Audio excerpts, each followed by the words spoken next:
हाय लोगोफोर बे भिडियोआव दिन्थिनो आखायाव लादों नोंथांमोननो सिम्प्लिफिकेशन एबा सानखान्थिनि सिम्प्लिफिकेशन जेथो सिफायनाय बेनि फर्मुला जायखौ सोलोंनानै नोंथांमोना जे सिम्प्लिफिकेशननि जेसेबांनाखि मेथ्स दङ सानखान्थि दङ बेखौ नोंथांमोना बानायनानै हानाय जागोन गोरलैयैनो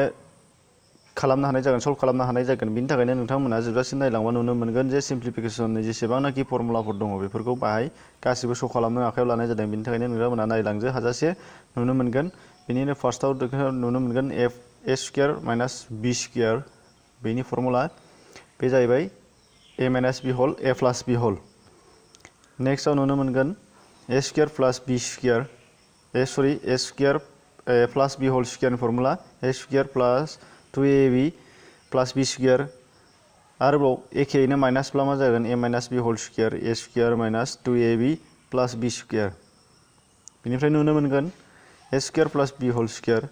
ए minus B whole square plus 4ab a minus B whole square is equal to a plus B whole square minus 4ab बेनिफ्राय नुनो मोनगोन a plus B plus C whole स्क्वायरनि फर्मुला बेयाव मा जागोन a square plus B square plus C square plus 2ab plus 2bc plus 2ca ओमफ्राय बेखौनो गाहायाव मोनसे दंबावो नै ए किउ प्लास बी किउनि फर्मुलाया जाहैबाय A plus B whole into A square minus 2ab plus A square minus ab plus B square whole बे जागोन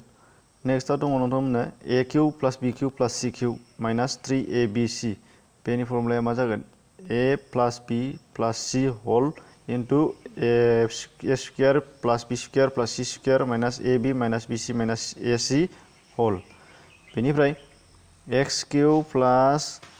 1 बाई एक्स किउ बेनि फर्मुलाया मा जागोन एक्स प्लास 1 बाई एक्स होल किउ माइनास 3 इनटू एक्स प्लास 1 बाई एक्स होल बेनिफ्राय एक्स स्क्वायर प्लास 1 बाई एक्स स्क्वायर होलनि फर्मुलाया मा जागोन एक्स प्लास 1 बाई एक्स whole square minus 2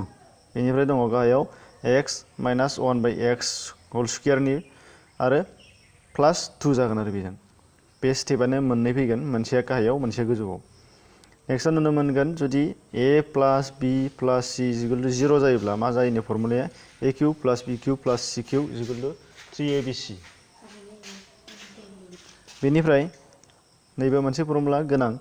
A to the power m into A to the power n जायोब्ला मा जागोन A to the power m plus n अर्थात पावारा मिलायाबा बे प्लास जागोन दाजाबलायगोन मिलायलायो नालाय ओमफ्राय A to the power m divided by A to the power n जायोब्ला A to the power m minus n बेनिफ्राय ए m होल n बेनि फर्मुलाया मा जागोन ए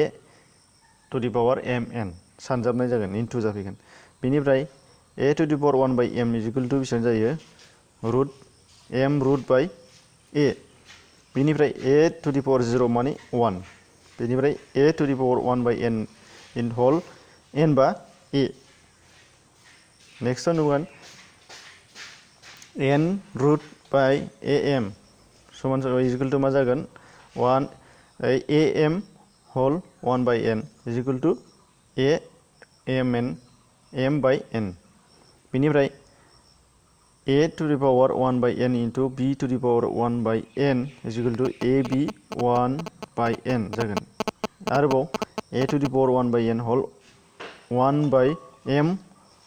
पावर बेबायदि मा जागोन A to the power 1 by mn नेक्स्टआव दंबावो A minus B whole cube is equal to A cube minus B cube minus 3ab whole ab A minus B बेनिफ्राय A plus B whole Q मोनसे दंबावो प्लासनि आरो गोजौना माइनासनि ए cube plus B cube प्लास 3ab into ए plus बी whole अब्ला नुनो मोनबाय सिम्प्लिफिकेशनाव जेसेबांनाखि फर्मुलाफोर दङ नोंथांमोना नुनो मोनबाय जायफ्रा मिथियाखैमोन मिथिनो हाबाय आरो सिम्प्लिफिकेशननि जेसेबांनाखि जेथो सिफायनि जेसेबांनाखि कुइसनफोर दङ सल्भ खालामनो हानायनि राहाखौ नोंथांमोना नुनो मोनबाय बेनिखायनो नोंथांमोना भिडिअनि सायाव मोजां मोननाय गाज्रि मोननाय नोंथांमोननि मोजां बा लाइक आरो नोंथांमोना